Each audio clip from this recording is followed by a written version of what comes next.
Hey, I'm Brian, and this is the BenQ EX3501R. That's a mouthful, and so is this box, so let's get it unboxed.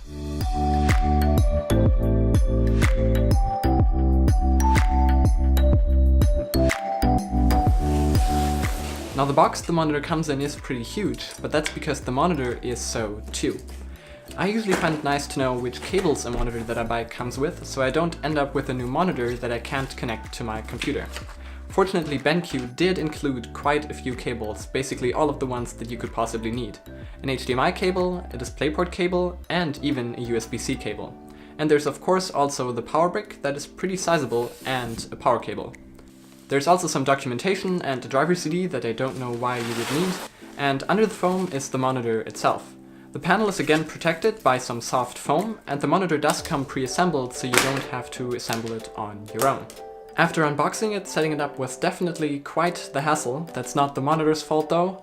Taking down my old two monitors from their monitor stand and getting all of the cables rearranged was definitely quite the challenge. Good cable management looks nice, but it's a nightmare when you have to change something. Now let's talk specs. This is a 35-inch curved panel with a resolution of 3440 by 1440, so ultra-wide QHD I guess, with a capital Q. And it's a VA panel that also supports HDR, which is definitely a nice addition at this price point. It's also definitely not an issue that it isn't IPS. Not all IPS panels are created equal, and this VA panel is definitely a lot better than cheap IPS panels. It has great viewing angles and great color. At the size, the curve of the monitor also helps with the viewing angles and you being able to see the content easier, and there is definitely a reason for this being a VA panel. And that reason is FreeSync. The monitor has a 100 Hz refresh rate, so with a supported AMD GPU and a DisplayPort connection, you can get some super smooth frame rates in games on this monitor. I unfortunately wasn't able to test that because I don't have an AMD GPU, nor do I really play any modern titles, but it is definitely a nice addition.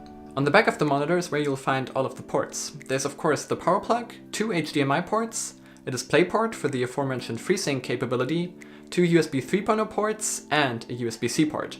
Now that USB-C port is special because it allows you to connect your laptop to the monitor with one cable and also charge the laptop through it. That's also what the power brick that is so huge is for. The monitor doesn't need 120 watts, but your laptop does when it charges.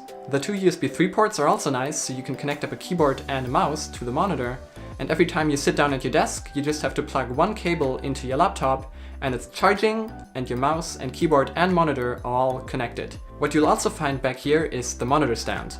It does have height adjust and tilt, but it's not really enough height adjust for me to sit in front of it comfortably. I'm pretty tall and I would like to have it go higher. And there's also no default VESA mount on the back. You have to buy a separate kit from BenQ in order to mount this monitor on a monitor stand or on the wall. Now below the monitor there's also this small suspicious glass piece, and behind that are some sensors. That is because this monitor has BenQ's eye care technology, which you can think of kind of like Apple's True Tone. That's at least how I understood it. This means that the monitor will adjust color temperature, brightness, and the colors in accordance to the room that you're in. So if it's dark outside, for example, it will tone down the blue colors to make it easier on your eyes and reduce eye fatigue. Kind of like the Windows night mode, but on steroids. But what is it like to use this monitor or an ultrawide in general? I've never used an ultrawide as my own monitor before. I had two 1080p screens prior, so this is definitely an upgrade. The higher resolution gives you so much more real estate to work on a Word document, for example, while researching something on the web and even having a music player on at the same time. And of course for video editing this is a godsend. There's so much space for the timeline and a big preview window and all of the small project windows that you need alongside that. If you're a video editor, then you know that a 1080p screen is really not enough room to edit video. So this is super nice for me. And the monitor also does have better colors and way more sharpness and looks better with the smaller bezels than my old 1080p monitors. But this pretty much already wraps up my unboxing and first impressions of the BenQ EX3501R. I want to thank BenQ for sending it out to me and letting me try out an ultrawide for the first time, and this monitor is definitely going to make another appearance in an upcoming setup tour. I just have to compile some things for that, especially a new laptop. But while you're waiting, you can still check out the old setup tour up there. I hope that you enjoyed this video. If you did, you know which buttons to press, and don't forget to press that follow button on Twitter.